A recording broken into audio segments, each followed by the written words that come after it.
On November 26th, a Tibetan monk self-immolated, becoming the 7th Tibetan to self-immolate in 2017. Boulder's local Tibetan community and scholars respond to this phenomenon.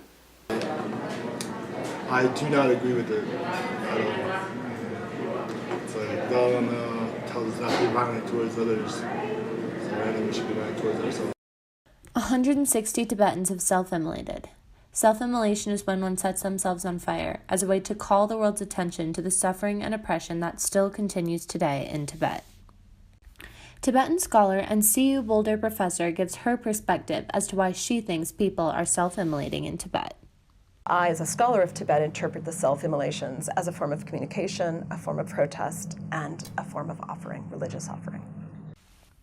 Those who self-immolate represent all people of Tibetan society, whether it be parents, farmers, or students, but most oftentimes they are religious figures like monks or nuns.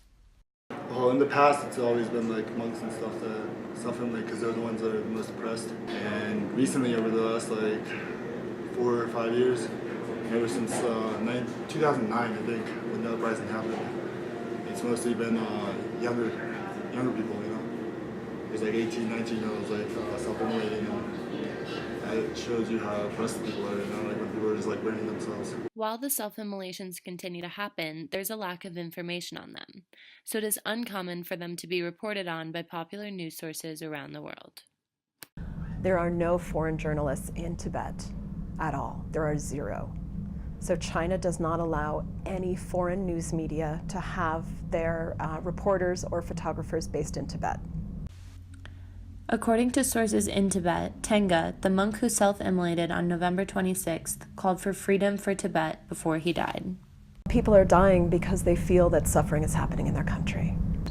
But the fact that 160 Tibetans have decided that this is a way that they can take action to help prevent future suffering for their people, I think that's something that the world needs to hear and act on.